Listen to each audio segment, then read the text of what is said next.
Hurricane Irma goes tossed. Here we are at this marina. Hi, my name's Colin. I used to be a chief engineer on super yachts, but gave it all up to buy a hurricane-damaged Lagoon 450. My friends and I are fixing it up as we go, and are determined to circumnavigate the entire planet. So subscribe if you want some inspiration to live life to the fullest. 20 years from now, you will be more disappointed by the things you didn't do than by the things you did.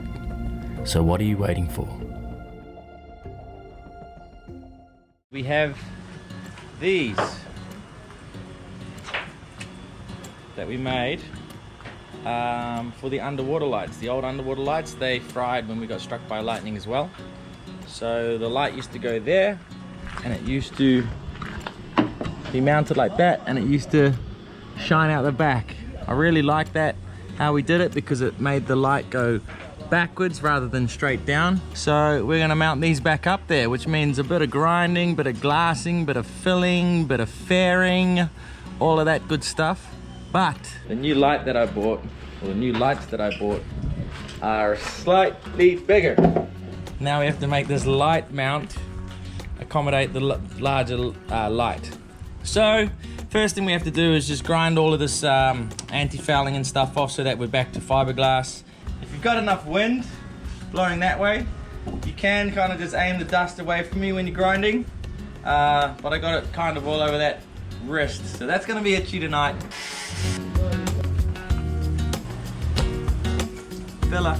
We're gonna build this out with this and then glass over everything when we glass it to the hull. This is the quickest way to do it and the best way to do it, in my humble opinion. Mix it very, very thoroughly. Let this kick. When it kicks, we can grind it into shape. While those are curing, we're going to drill a hole through the hull. Obviously, when we did the sugar scoop extension, we've glassed completely over that hole. So we're gonna go, look at the spider. We're gonna go inside the engine room, just drill exactly the same hole. We'll see it come out here. See you later. No turning back.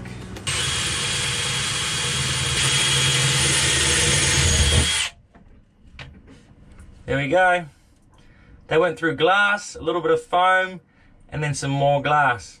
Okay guys, while we're waiting for the filler to kick properly, we're just gonna mark the outline of the light mount, and we're gonna grind the hull a little bit so that we can glass onto fiberglass rather than just glassing onto this gel coat filler that we've done.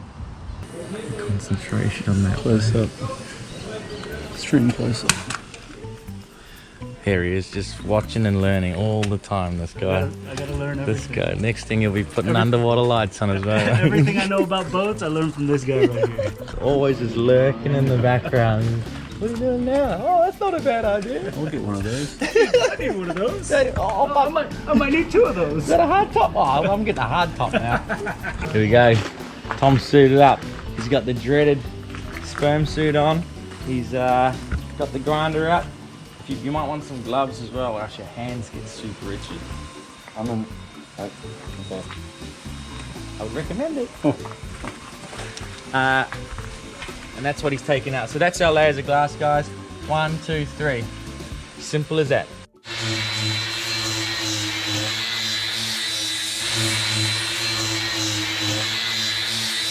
How was that? Alright.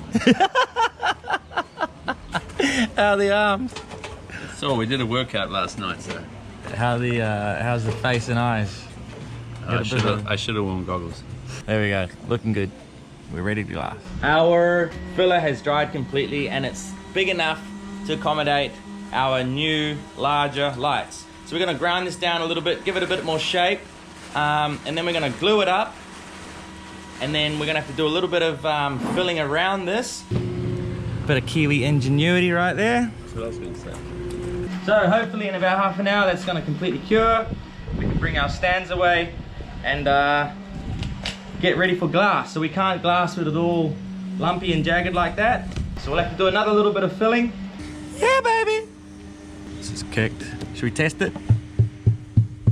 Yeah, boy. Starboard side. Looks like it's kicked. Let's give it the old Colin McRae strength test. Yep, she's good. So we just got Gonna do one more little fill just to fill up some of these voids and put a little bit of a fillet in there right around, and then we're gonna glass it. So very close, one more little fill just to get all these little air pockets. So let's cut some glass. So there's our 3 layers of glass for the starboard side, 700 mils of resin. So we're gonna kick it off. Just mix it for 1 minute. 60 seconds is what we like to mix it for. Scrape the side, scrape the bottom, make sure that resin hits all of that catalyst there, yep. That's what you sound like. Doesn't matter if it goes outside. We're going to be grinding this whole area afterwards, so just wetting it out.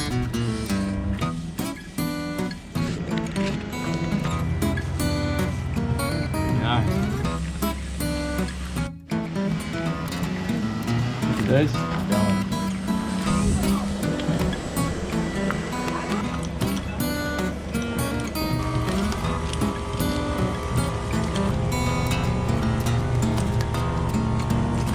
There we go. 3 layers of glass on both sides. Tomorrow when it's completely cured, we're going to grind and get it all flat, grind all of this, and then fair it. And once it's faired, then it's ready for gel coat at the end. That's it for another day. We'll see you tomorrow. Okay, here we go, guys. So this is cured very, very, very nicely. Super strong. This is not going anywhere. So because we just really, really want to get going, I've employed Peter. Oh, pretty. Peter Parker. Peter Parker. He doesn't speak any English, so it's good for my Spanish. And he's going to help us get the boat in the water. So he's going to go straight into some grinding. This is basically faired and ready for spraying. So now we just got to get this guy up to that standard. There we go, he's finished grinding. He's done a really good job.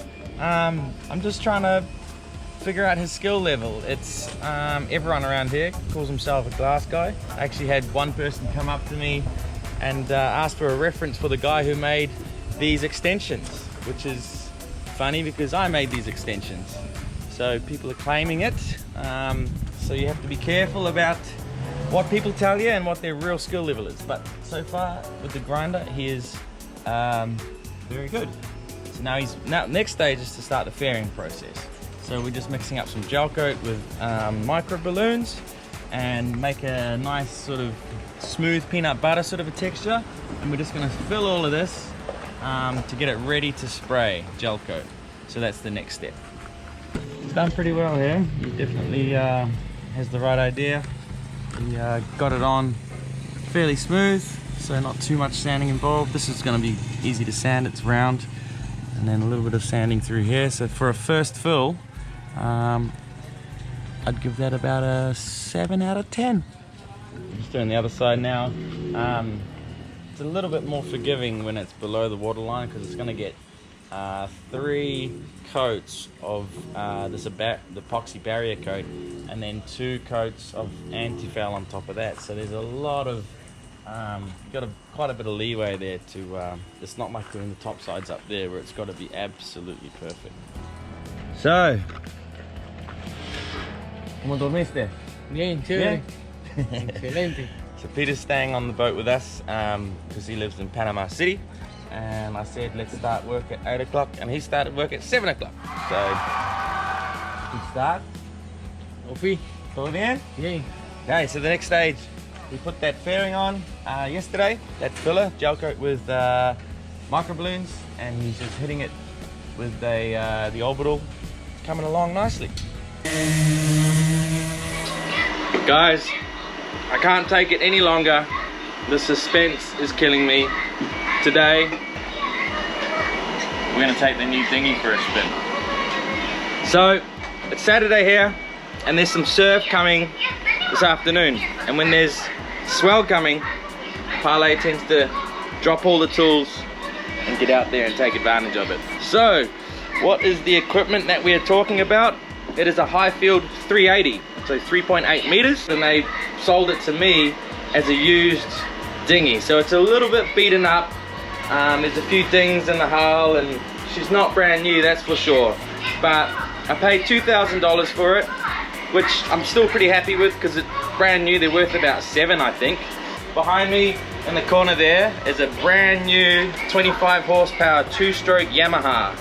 I bought that here in Panama. I love two-strokes. I love the torque that you get at the lower end. I love how they're so easy to service and maintain. So I really wanted a two-stroke.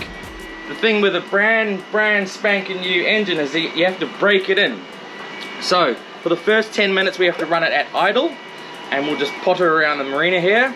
And then for the next hour or 50 minutes we have to run it at half throttle. And then after that they recommend running it at full throttle. The first thing I want to do is take the cowling off the engine here, and we want to make it not look like a Yamaha 25 horsepower, because those are just asking to get stolen around here. So it was really important for us to get a reliable dinghy going across the Pacific.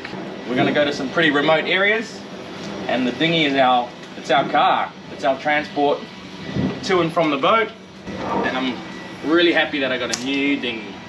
This feels so wrong. A brand new Yamaha outboard, just messing it up. Tom just had a good idea. If you guys want to help us name this dinghy, we're going to read through the comments and see if there's a good one, but we better see how she runs first, so stay tuned. But it's all scuffed up now. We're just going to tape the rubber seal on the bottom edge, and then we'll spray it. We'll just put a couple coats of primer on, which dries super quick, and then we'll just throw some, I got some blue paint, so it should be nice and recognizable and not look like a Yamaha. So I bought the dinghy from Nautical Ventures in Fort Lauderdale. They are a HIGHFIELD dealer there, and these wheels were a gift from them. So they're kind of like beach tires. I'll let you know how they work. So just put that there, latch it in, and they're good. And then once you wanna get underway again, you spin them around, click them in that way, and up they go.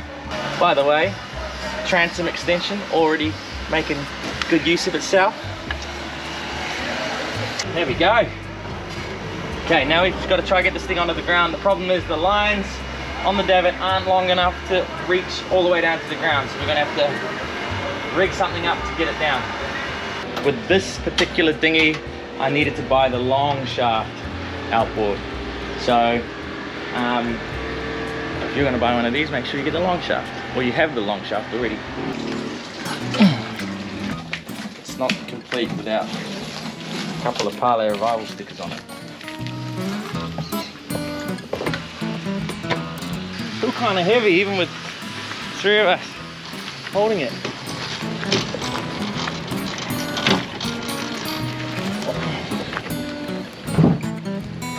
Full tank of gas, baby! This thing's never been run before.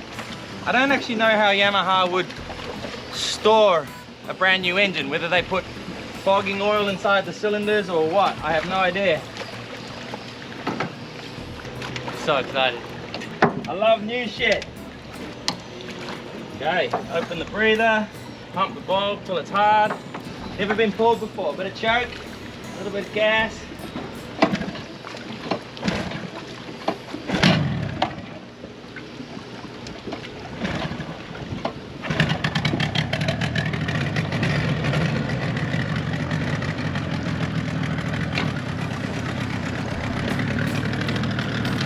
Okay, so the first part of the break-in is 10 minutes at idle.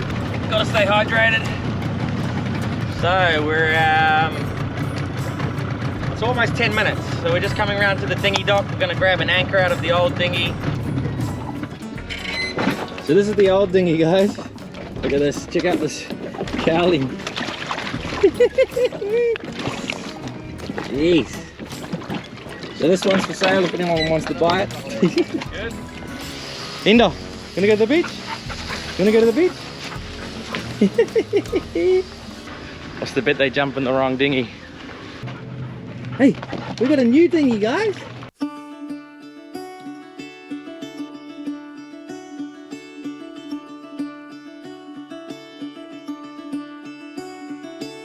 Caught behind Venetian blinds, out of reach for the city lights. This ain't where I belong. Hey, look at me, man, what I've become. I've been running east, looking for a sunset, digging deep since '99. What I thought was gone was sitting in my pocket in plain sight all along. I think it's time for me to go, burn all bridges. All I know, I got lost along the way, fell between the foam, pulling stitches. Time to let go, so come what may.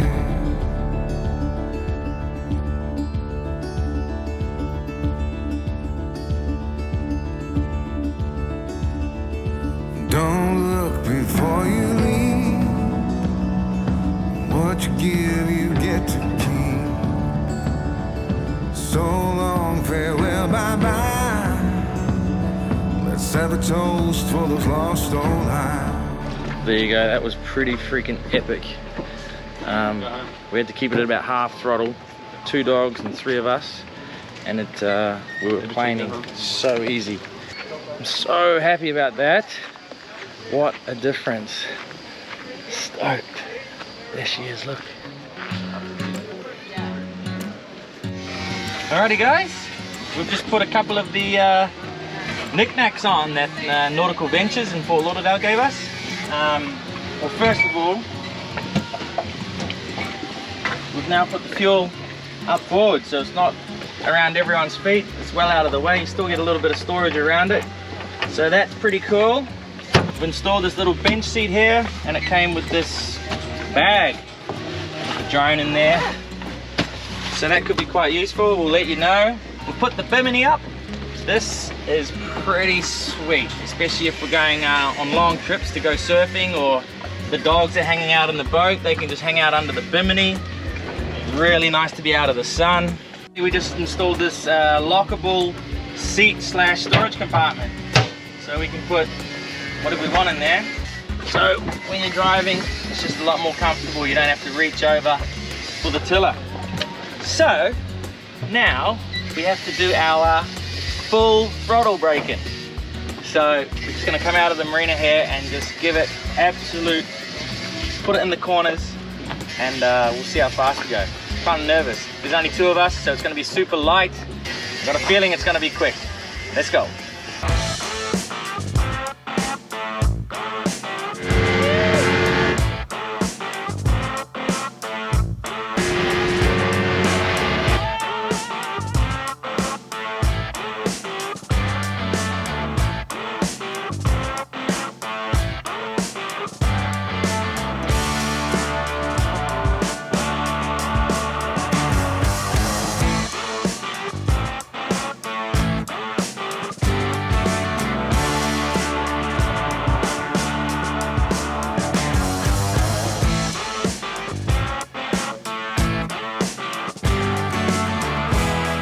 Well, there you go. I think we can be pretty happy with that. She's quick. She's real quick. So, couldn't be happier really. It's a sick dinghy. Phew! I hope you enjoyed that episode, guys. If you're new here, don't forget to subscribe. If you liked the video, hit the old like button, and we'll see you next Sunday. Phew!